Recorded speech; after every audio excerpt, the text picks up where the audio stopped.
বাবাজিকে কিছু বলার জন্য অনুরোধ করছি। জয় জগৎবন্ধু হরি। জয় জগৎবন্ধু।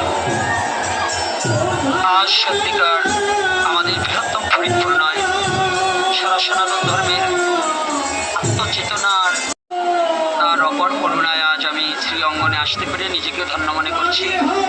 এবং এখানকার ভক্ত এবং যে মহারাজদের আন্তরিকতা সব কিছুতেই আনন্দ অনুভব হচ্ছে হৃদয়ে। তার মধ্যে দিয়ে আজকে আমার শিবু বাবা যে দুটো কথা বলার জন্য অনুরোধ করেছে, সত্যিকার কথা বলার যোগ্যতা এবং সেই মন মানসিকতা নিয়ে এখানে বসেনি। এখানে শুধু সাধুর চরণ দর্শনের জন্যই ছুটে এসেছি, ভক্ত সঙ্গ করার জন্য। দাস কয়েকদিন যাবতীয় এখানে এমন একটা প্রতিষ্ঠান, যে প্রতিষ্ঠানে সনাতন ধর্ম নয়, শুধু সমস্ত মানব জাতির সমস্ত জীব সেবার কার্যক্রম প্রচালিত। আর সনাতন ধর্মটা কোনো এককবাদী ধর্ম নয়।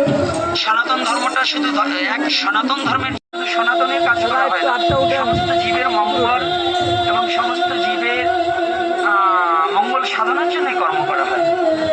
তাই আজ সেই মানব সেবা সাধুসঙ্গ এবং সেবা সঙ্গের পক্ষ থেকে এবং প্রভু জগৎবন্ধু সুন্দরের কৃপা আশিস লাভ করবেন।